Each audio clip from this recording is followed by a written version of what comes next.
And bam, welcome to the AP Sports Pod. We are checking out our Week 7 picks for the Circa Million contest. Coming off a winning week, 3-2 week, we've pulled back to 500. Not even close to the money. Not even close to the current mini contest that's going on, but feeling a little bit better about the picks, about my process, system of analysis. It's getting a little deeper. I think as we get deeper into the season, the data starts to matter a little bit more rather than just a hunch or a feeling. So recap from last week. There you see it. I think these are all solid picks.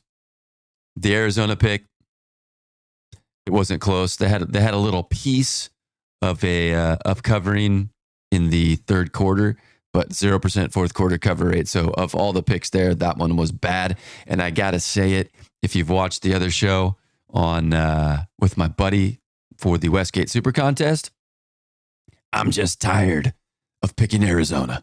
I have Arizona fatigue. I think I've picked them 3 weeks in a row, maybe 4 times this season. Haven't won on any of them. So I'm just tired of the Arizona Cardinals. So aside from that, these picks were legit. Washington, fourth quarter cover rate, 100%. It was actually a second half cover rate of 100%. Seattle and Cincinnati. Seattle had a little nip at +3 because when I track my fourth quarter cover rate, I use the closing lines at Caesars. So they were +3 closing line. They had coverage in the third quarter, part of the fourth quarter, and they had 3 possessions inside the 10-yard line where they didn't get a single point. Not they didn't score a touchdown, which would be criminal. 1 out of 3 inside the 10 getting a touchdown would be bad. They were 0 out of 3 getting touchdowns, 0 out of 3 getting points at all. Or this likely would have been a cover in a 4-1 week. Jacksonville, 100% fourth quarter, 100% second half. Detroit at Tampa Bay, 100% fourth quarter, 100% second half. So picks were good. Like the process. Winning week. Moving on to week 7 in Circa. Here we go. Game number 1, I like Tampa Bay against Atlanta. Now, I got to be careful here. Why wouldn't I like this pick? I don't like picking the favorites in division games, but I just like Tampa Bay here in this spot. I have to be careful that I'm not too strong on an anti-Atlanta bias. I think this is the 3rd week in a row I've gone against Atlanta.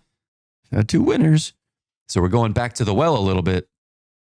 But I like Tampa Bay here. I think they're the better team, although the stats are close. I'm not necessarily in love with Tampa Bay at home. They haven't played very well at home. But I have a strong lean against Atlanta on the road. This is only their 2nd true road game. Their other game away from the Dome was in London. Neither of those games did they play particularly well. I think they scored 5 points or 8 points total, something like that. Atrocious. Tampa Bay, it's got a solid little defense. Okay. They've got an okay offense, pedestrian offense. They're going to play one of these field position games, old school football. Let's play normal football, not a ton of analytics. Let's just play strong defense, play field position, get points when we can. So, and I'm not sure. I keep hearing Bijan Robinson, Bijan. It doesn't matter. Drake London, Kyle Pitt. It doesn't matter. They're just not that good. And I like Desmond Ridder, but Desmond Ridder might be on his last days as a starting quarterback for this season. I just think Tampa Bay is a better squad. And I have a strong anti-Atlanta road bias. The other thing that kind of sways me here, Atlanta has 10 giveaways. Tampa Bay has 10 takeaways. So if they play an even straight up game, I think Tampa Bay edges them out. If we get turnover margin, the way that it's played out so far this season, I think Tampa Bay probably wins by 4, 7, 10, something like that. And they cover in all those scenarios. It's an interesting thing about historical data, especially with turnovers. So Atlanta turned the ball over last week. This week, they could just be stressing, protect the ball, protect the ball, protect the ball, protect the ball, protect the ball, in which case they might be less likely to turn the ball over. So we have no idea what's actually happening in the Atlanta practices. So use the data. You can use it as confirmation bias. Hey, this is, I think, what's going to happen because historically this is what happened. Or in the case of turnovers, this is what happened. They're probably putting an emphasis on it. So it's likely not going to happen this week. Which one do you go with? Either way, it's logical. You got to pick which one you want to believe. Taking all things into consideration, I like Tampa Bay here. Tampa Bay's got a plus 33 fourth quarter cover rate, which means they've exceeded closing line expectations in the fourth quarter more so than Atlanta. Atlanta has a 0% fourth quarter cover rate for the last 5 games. Again, is that going to change or is that a strong trend? Tampa Bay is a little fire and ice. They have 3 games with 100% fourth quarter cover rate and 2 games with 0% fourth quarter cover rate. The one meaningful game they played last year because they played in week 18, Tampa Bay won 21-15. And I believe Atlanta scored all 15 points in the fourth quarter. So at one point, that game was 21-0. Give me Tampa Bay minus 2.5 in the contest against Atlanta. Game number 2, Cleveland versus Indianapolis. Could be an overreaction to Cleveland versus San Francisco. As a 49er fan, that was uncomfortable to watch. So we got to be careful of an overreaction. Minus 3 at Indianapolis, going on a road. I just think the Cleveland defense is that damn good. If the 49ers presented a problem and Cleveland was able to snuff that out for the most point, what's Indianapolis going to do? I don't know. I am a little leery. Cleveland was coming off a bye, so extra time to prepare for the 49ers. Okay. But I just don't think Indianapolis has the firepower anywhere close to what the 49ers have. So Cleveland should have an easier time, a more narrow focus on slowing down the Colts. Okay. If they slow them any more down than they slow the 49ers down, how many points are they going to need to score? Like 10? Could they win this game 10-3? They could. You know, is PJ Walker going to play? Is Deshaun Watson going to play? I don't think it really matters. If PJ Walker plays, you know, in looking at the game versus the 49ers, it was raining for both teams. The 49ers defense is stronger than the Colts defense. All right, so we're not going to get rain inside the dome in Indianapolis. The 49ers aren't walking through the door this time. So I think this game should be easier for Cleveland. If I think this game's going to be easier for Cleveland, how can I not expect them to win and win by margin? Okay, when the public fades Cleveland, for some reason the public is fading Cleveland right now. When the public fades Cleveland, they're 3-0 against the spread. When the public buys the Colts, they're 0-1. So we've got a little bit of a line movement trend in favor of the Browns. And the fourth quarter cover rates are comparable. So again, this one's a little risky, but if I'm just using logic here, Cleveland beat the 49ers. 49ers are better than the Colts. Yes, you have to go on the road. The conditions should be ideal for football. Cleveland should dominate this game. Their defense is just too damn good. They're only giving up 17 yards per drive. So if we don't have a special teams touchdown, we don't have a muff punt, and the Browns just play a methodical game, similar to Tampa Bay, play defense, punt, play field position, they should create enough opportunities to win the game by more than 3 points. All right, Buffalo at New England. I think New England's in disarray. I think Buffalo escaped a scary win against the Giants, so didn't play very well. Should have their attention. Okay, going to New England, division rivalry game. I just think Buffalo's kind of been in this spot before. We saw them play not very well and then play the Dolphins, and they smashed the Dolphins. Didn't play very well against the Giants, won the game. I don't think New England has a chance. Buffalo has a plus 40% fourth quarter advantage, which means they're exceeding expectations covering the line in the fourth quarter by a ton. New England's been a home dog twice this year. They haven't been covering the spread for a single second of either game. I don't have great analysis on this one. I didn't write down the stats because it's just an absolute slaughterhouse when you look at the statistics. I don't see, has New England been sandbagging all season and all of a sudden they're going to pull a rabbit out of the hat against the Bills? I don't think so. I think this game is going to be ugly. I think the Bills have a point to prove. I'm not sure what's going on in New England. What's going on with Mac Jones? What's going on with Bill O'Brien? I expected them to be better. Initially, I liked the over 7.5 wins. And then I looked at the schedule and I was like, I don't think they're going to get to 8 wins here. And this is a spot game against Buffalo. Buffalo's been the king of the division recently. And this is a situation where, based on what happened last week, it's time to throttle down. So this could be an embarrassing ass whooping at the expense of the New England Patriots. I'm not sure. I mean, 8.5, that seems like a lot of points, but I think this game could be 35-7. In which case, I'm not seeing a line on here, New England minus 20, New England minus 30, 8.5, touchdown and a field goal. It is a little susceptible to a backdoor, but I don't think New England's got any shot in this one. Philadelphia minus 2.5 versus Miami. And I've seen this as low as 1 or 1.5. I absolutely love this spot for Philadelphia. This might be my favorite pick of the week. Seen this before, just mentioned it. Miami riding high.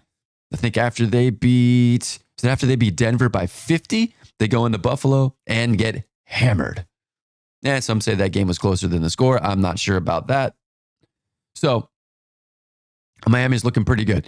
Philadelphia came off an embarrassing loss. They lost to the Jets. So they didn't play well. Specifically, Jalen Hurts didn't play well. Multiple interceptions. They're playing at home on Sunday night against a team that very much should have their attention. You're going to get peak motivation from Philly this week. Peak focus and preparation. Peak motivation. And I think you've got the better team. I do not think this is a good matchup for Miami. What do I see happening? I think Philly's just going to control the game. Everybody likes the glitz and the glam, the flash and the flare of the Miami offense. Okay, that's cool. That's entertaining. But when push comes to shove, you're going to walk into Philly, against a big bad bully. They ain't playing that game. They're going to play down and dirty, rough and rugged, run the ball, control the clock. They're going to minimize the opportunities for Tua, Tyreek, Jalen Waddle, and the boys. And they're just going to slowly but surely suffocate Miami out of playing the game. Watch how many drives Philly has at 5 minutes, 6 minutes, 7-minute drives. Right? So in that case, the Dolphins better score touchdowns every time they have the ball early in the game. If they don't jump out to an early lead, I think it's going to be curtains. Because Philadelphia is going to control the ball.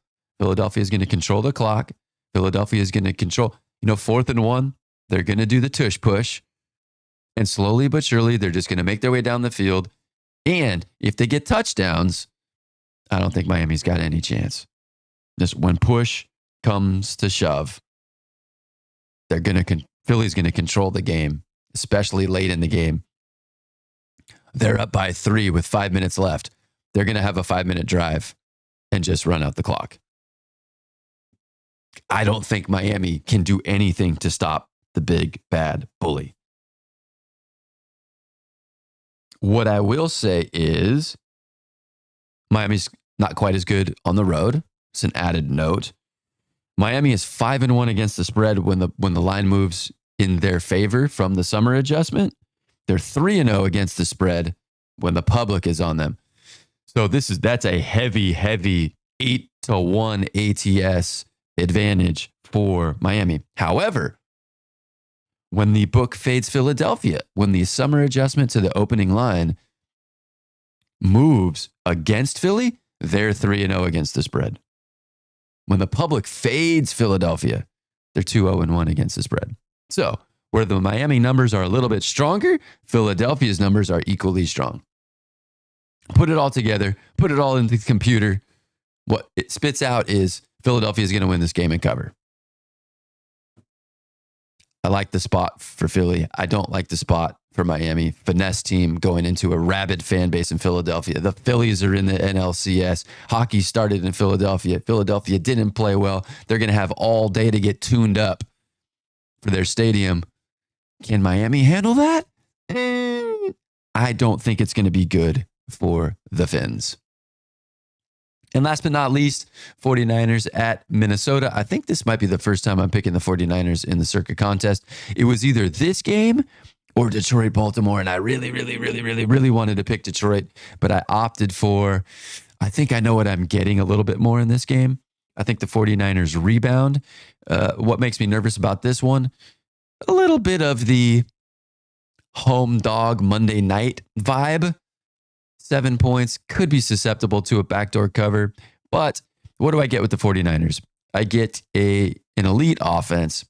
Yeah, they're a little banged up, so I'm concerned about the injuries. But I think with an extra day of rest, that's not going to hurt anybody that was injured in the game last week. So I think everybody's going to play. I think they'll play better than they played last week. It's not going to be raining. It's not the Cleveland Browns defense. They should play better. They could score. You know, they were on that tear of scoring 30 points. I could see the 49ers scoring 30 points again. The defense is fine. Minnesota's without Justin Jefferson. Yeah, Addison is good, but they're better with Addison and Justin Jefferson. So I still think their offense is a little bit of a downgrade without Justin Jefferson, especially going up against the 49ers defense. The 49ers in recent history have just dominated Minnesota. And you could say, well, that was a different regime. That was with Mike Zimmer as coach. Okay, fine. Then let's look at their current coach, who's Kevin O'Connell. Have you seen the Niners' history against the Rams, where Kevin O'Connell came from? It's even more dominant.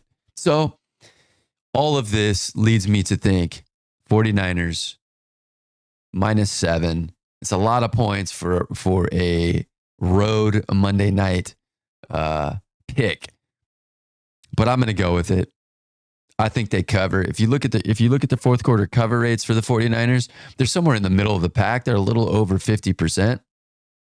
So you just hope that it's the latter 50%, not the early 50% of the fourth quarter.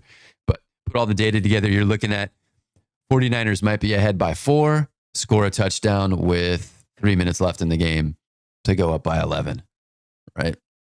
Or it could be the other way. They're up by 14 with 2 minutes left. Minnesota drives down the field, scores a touchdown. They go for 2, they get 2, and then you lose on a backdoor cover. So those scenarios are possible. I'm just going to take the Niners -7. The history against the Rams with Kevin O'Connell and with Minnesota in general is strong. So I like them to play better. I like them to bounce back. Better conditions, worse team, Monday night spotlight. Let's show out. So Bucks -2.5. Got to worry about an anti-Atlanta trend here. Browns playing a worse team in better conditions. I like them to cover 3. I think New England's in disarray. Give me Buffalo -8.5 and a blowout. My favorite pick of the week is Philly. Peak motivation. Contrast of styles. I think that one goes to Philly. And a little bit of a big line on Monday night. But give me the Niners -7. That's going to do it. Let's try to get a 5-0 week here. Let's pop some confetti, break out the champagne and the cigars. Let's get hot. It's time. Thanks for watching.